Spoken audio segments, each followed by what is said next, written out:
Hey everybody, I'm going to do another repair video. I'm going to walk over to the shed here. This video is going to be how to replace the starter rope on a Husqvarna 55 chainsaw, I believe it is. This is my grandpa's chainsaw.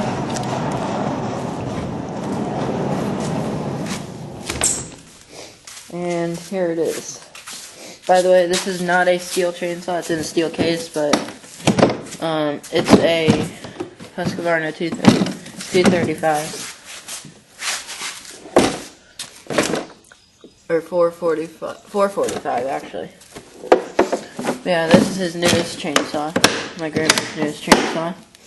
But here's the Husqvarna 55, and the starter rope snapped on it, so we need to put a new rope on that so that he can use it again.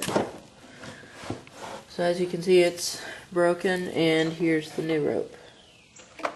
And then here's the old rope for it and the handle. And this has a 20-inch bar on it. So I will show you how to do the repair on this.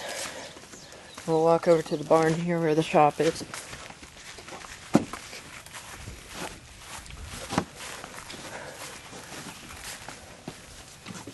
So back in here. And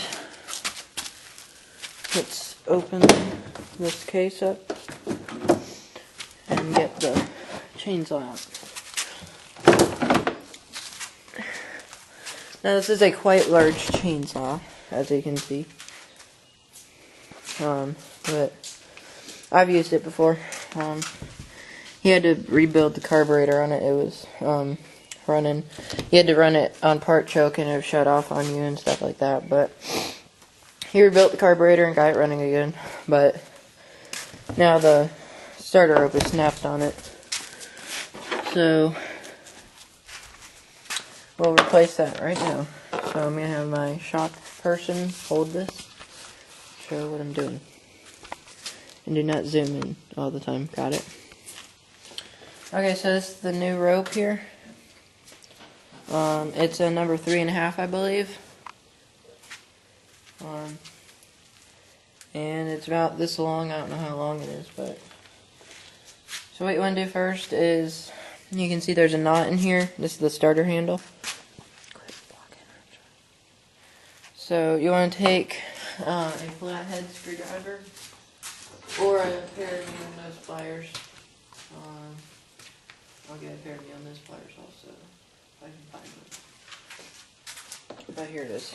So you just want to pry out the old knot in here till it, like that. So that's the old knot. And next what you want to do is turn the saw sideways here and take the, I'm going to get a screwdriver. But you want to take off all the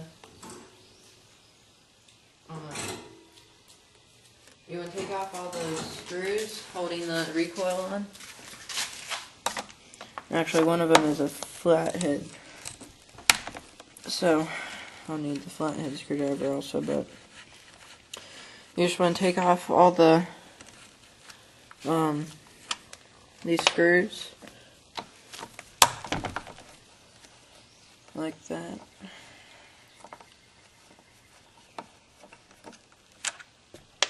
And then this one over here is a Phillips head, because I guess it fell out.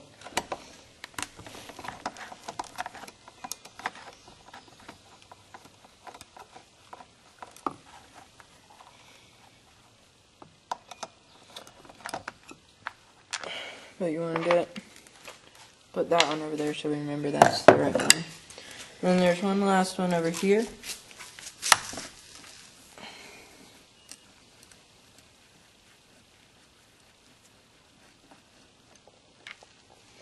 We'll just put that over there. So now the recoil is going to pop off, and you want to be careful you don't like mess up the spring or anything, because these are dangerous, the spring. So there is no no tension in it because the rope just snapped out of it. And you can see in here there's a little hole right there, and then it comes through right here. That's where you stick the rope in there. And you want to, so we'll go ahead and put the rope in. There's the burned in there. When they cut it off of the roll at the shop where you buy it from, they'll burn the end for you so it doesn't fray.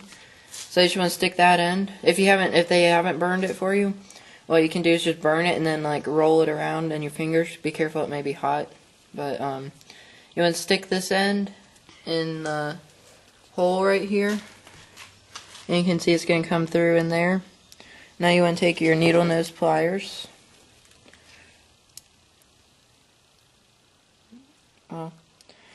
I'll stick the other end through first so that I can tie it'll make it easier to pull out. But you can just use a screwdriver to kind of poke it through. You just want to get it in there, and then you can see it'll come out right here, through there.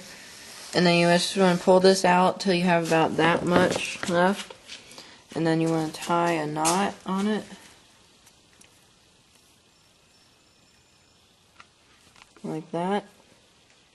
And then you can take it over here, or you can use your needle nose pliers, and then you can pull it a little tighter, and then you can bring it in over here and put it in a vise like I'm doing here. Let me close this up a little more.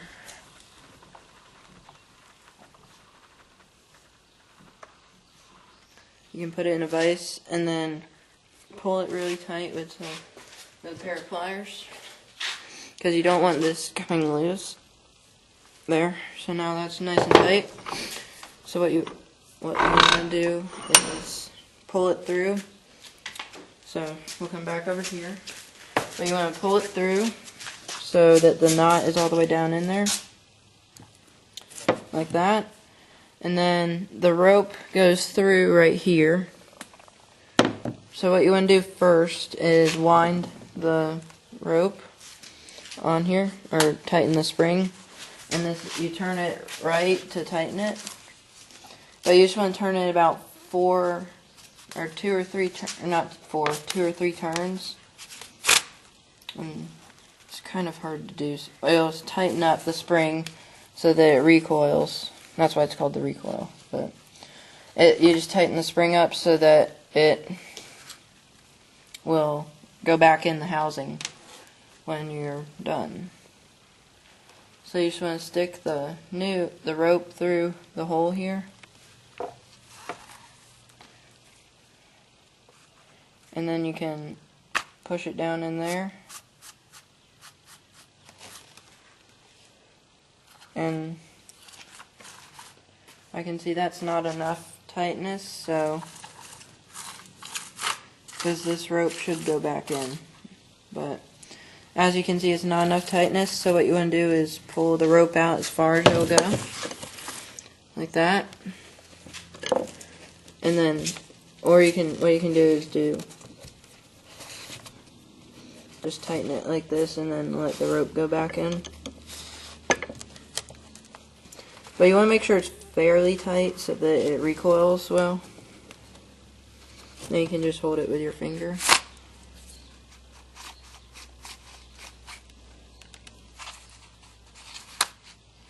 And it's still not tight enough, so you want to pull it out and then grab the rope like this and tighten it up like that.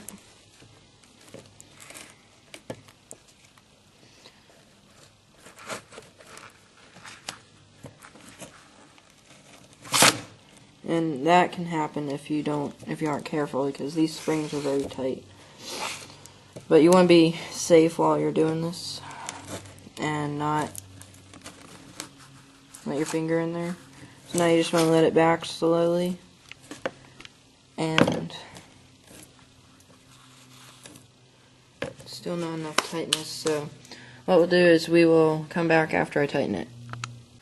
Okay, everybody, we got the starter rope rewound. Sorry I didn't do it on camera, and I also tied the knot. It's just a simple knot that you could do, but you just cut it off with some side cutters, and yeah, now it rewinds very smoothly. You can see the knot is in there. So now what you want to do is take your put it back on here. You can pull it a little bit to get it to seat properly.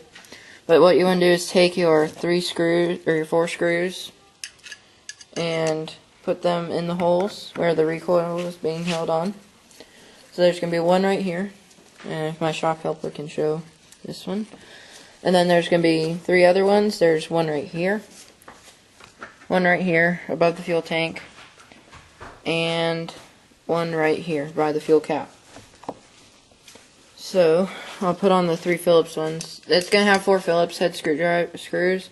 It's just that I guess the 4th one fell out or something because my grandpa put a flathead screw in replacement of this one. So now you want to just want to put all these screws in.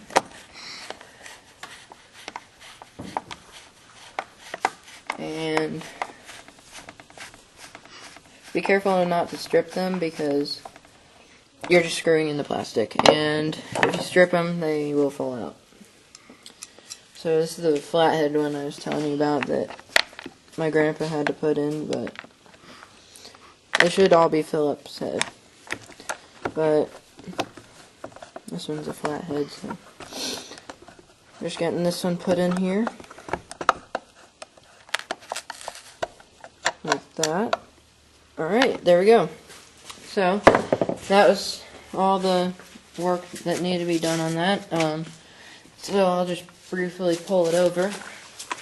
And this one's got the decompressor valve on it, but you can see it moves. It recoils properly, and it goes in there, and it's a brand new rope. So, anyways, thanks for watching. Comment, rate, and subscribe. See you later.